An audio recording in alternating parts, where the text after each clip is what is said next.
Good morning! Happy Monday! Kahirap maghirap.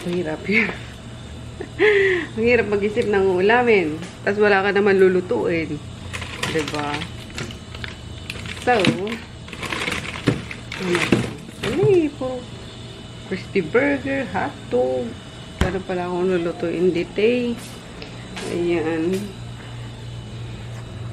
Ang meron ako, for dogs. Ayan, nilabas ko na to kanina. Pero naibaba ko na rin to kagabi. Ayan, sawdust, 3 kilo. So, pinapaano ko lang siya. Pinapato ko lang saglit para mabilis maluto. Yan, tapos lalagyan ko lang yan ng ano guys, ng suka. Yun lang, para matagal ang shelf life. And then, nagsaing na ako ng kanin ko. Ito, binabad ko rin to ng almost 1 hour.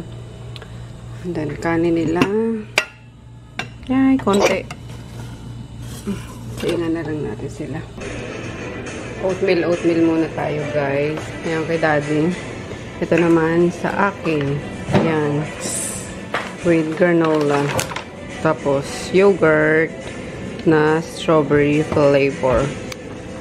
So, sarap na ito. Favorite snack ko to. Dogs.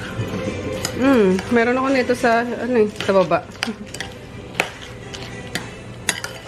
Pag nagugutom ako, ito lang inaano ko. Kinakain ko. Grabe ang mantika. Pero ang bango Beef talaga yung amoy niya. Tanggalin natin mantika.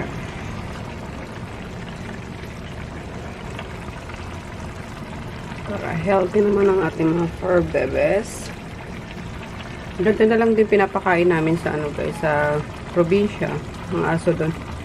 Nagpapadala ako doon ng mga 20 kilos. Gaya nung pagpunta ni Japong. 20 kilos yung pinadala ko nito. And then, pag uwi nila mama, kasi nandyan na sila mama kahapon. So, another 20 kilos. Or 50.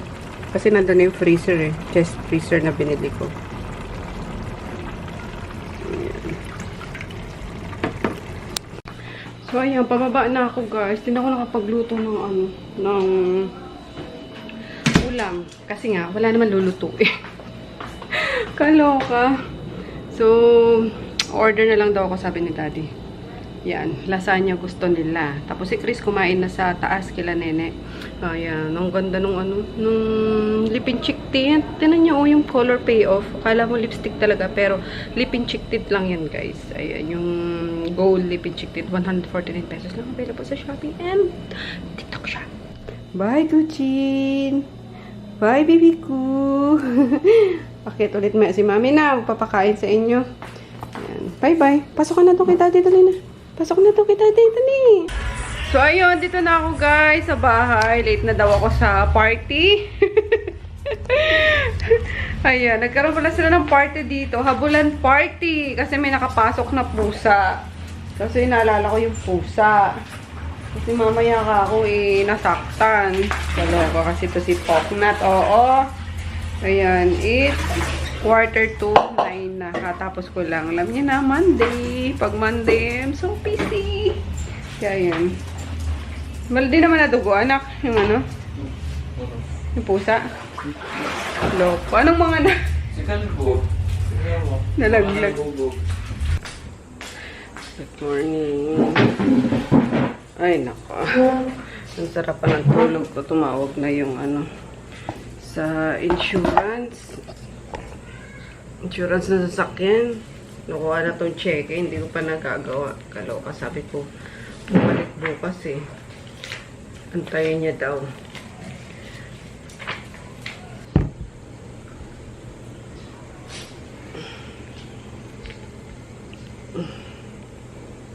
Ano ba ito? May magkamali-mali pa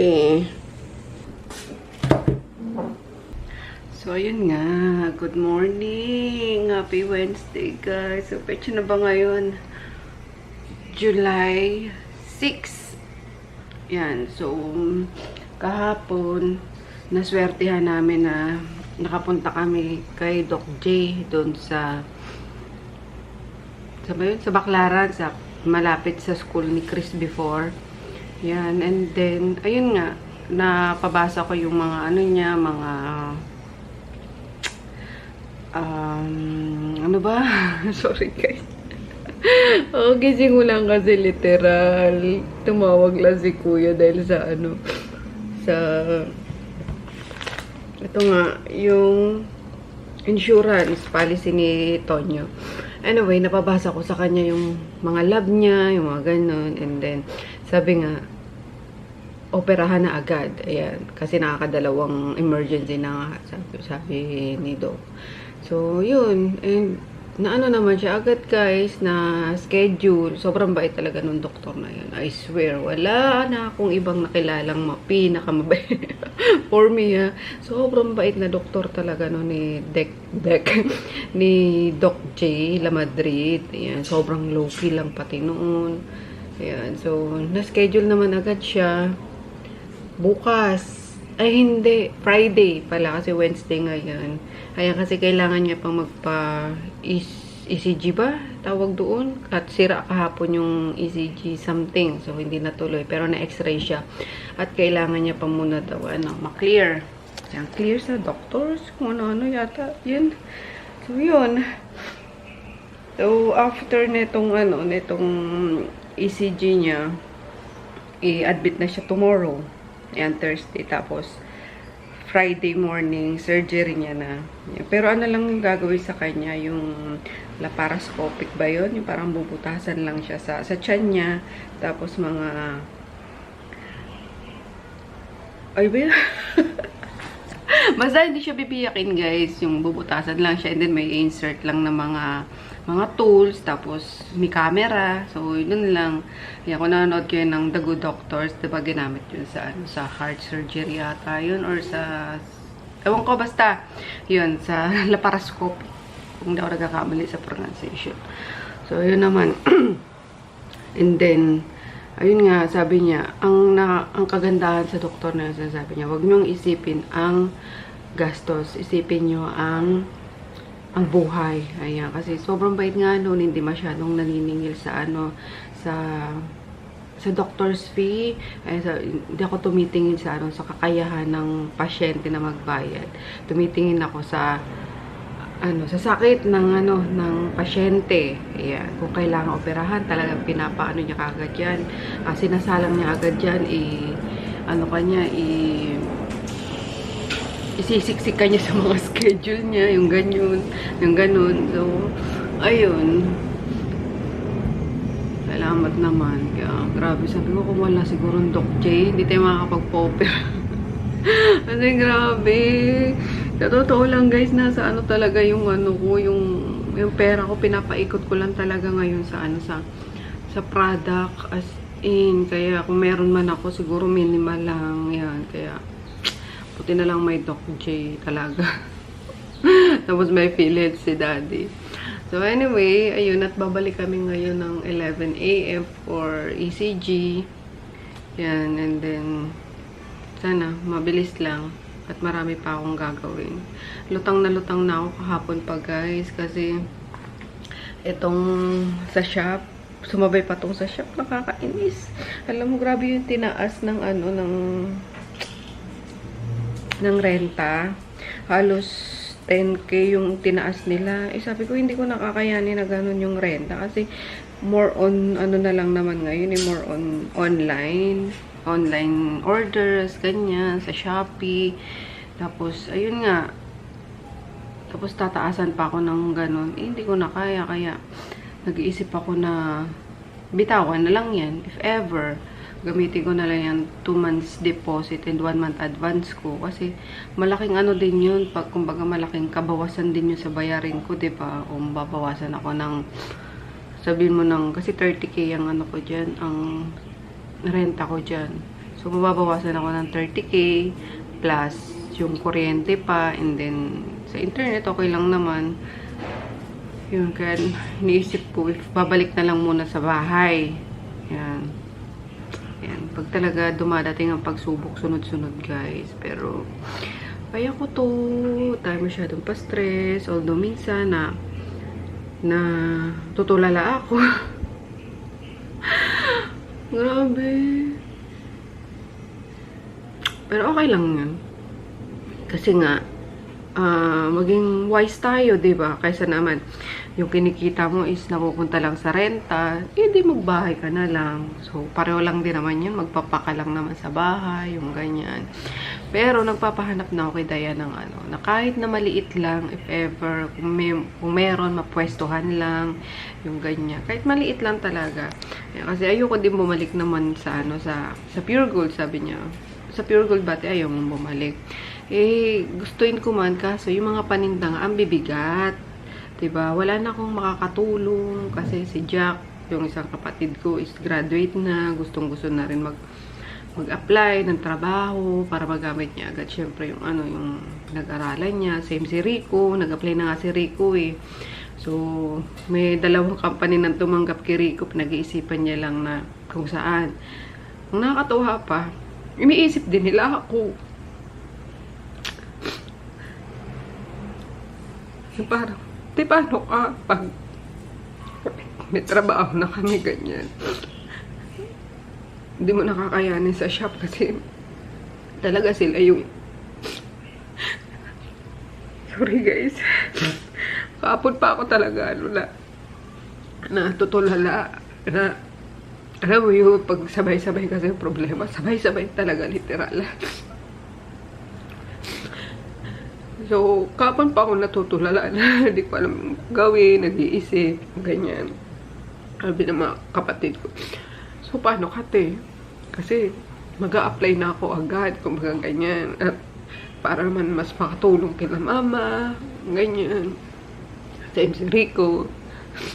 Sabi niya, pinipili pa ni Rico na yung dalawang company kasi yung ano niya, yung natanggap siya. Tapos pinipili niya pa talaga kung saan siya mas makakatulong pa sa akin. Ganyan. Yung hindi mauubos yung oras niya sa trabaho niya. So, doon naman, nakakaano ko na, di ba, nakaka-touch naman kasi iniisip pa rin nila ako. So, yun lang. Pasensya na kayo. Medyo, ano lang ako, guys. Ayoko sana umiyak. Pero minsan, kailangan mo talagang iiyak din. Ganyan. Pero laban lang, kaya to. Kaya kasi sobrang taas naman, Diyos ko. From 30k to 40k. Yung nasa kontrata is, sabihin mo nasa 10% ang itataas nila yearly. So, magkano lang dapat yun? Nasa 32,000. Or 33. Tapos, halos 10,000. And isa pa, ayoko yung bagong ano dito, yung yung pumalit kay Ate Remy, sobrang wala siyang pakialam sa mga tenant. Yung sasabihan ka pa niya na, wala akong pakialam. Yung napaka-demonyita ba niya talaga? Wala man lang, ay nako, basta ayoko na magsalita. So, sabi ko, if hindi naman din magiging healthy yung yung relationship namin sa bagong nagmamanage, wag na lang, 'di ba? So magiging stressful pa yung buhay ko everyday sa kanya. So kaya ayun. So hanap tayo ng bagong malilipatan, guys. Kasi hindi na ako pumirma ng bagong kontrata at sobra hindi ko nakakayanin talaga yung kikitain ko doon lang mapupunta sa sa renta. Kasi alam niyo naman, sobrang minimal lang din yung mga tinutubo ko sa mga dinidistribute kong product. Ayan. So, tanggalin natin yung negativity, guys. Ha? Pasensya na kayo kung medyo napabuhos yung ano ko sa inyo ngayon. Kailangan ko din yung kasi buti na lang andyan kayo.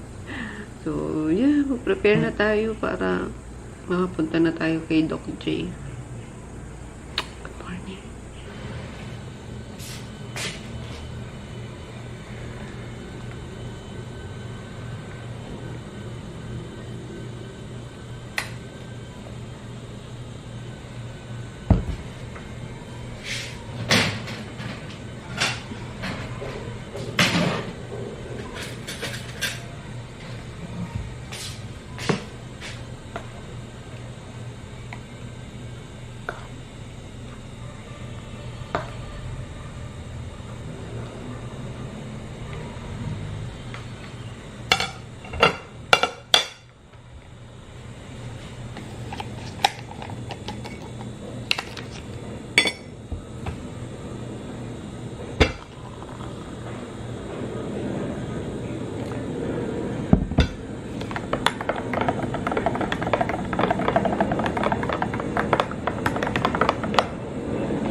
guys! So, ayun nga. Tayo ay pupunta na sa clinic ni Doc Pogi. Ni Doc J. Yan, para maano na to. Pogi?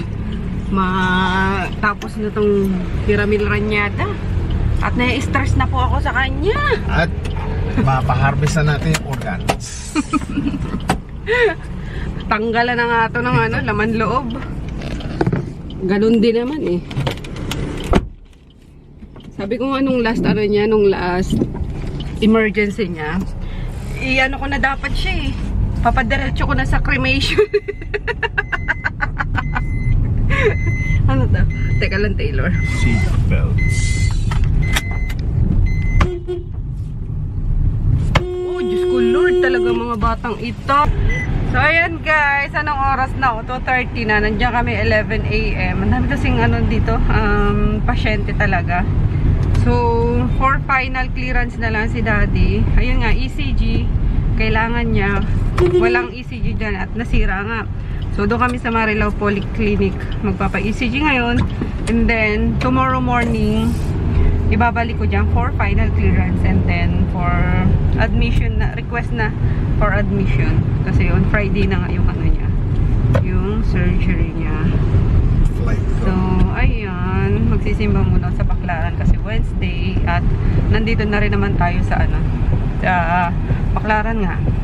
Yan, tapos ayun. ECG na niya. Kasi baka di na rin namin abutin at hanggang 4 PM lang daw si doktora. So, if kakayanin sana ngayon, maibalik.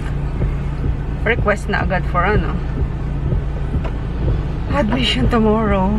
Ay, kaloks. Colors. So, anyway. Ayan. Hindi na yata kami makakapunta ng ano. Ayun tayo eh. Bala ko na lang kaya sa kanyo, no? Yeah. Nakakaluko.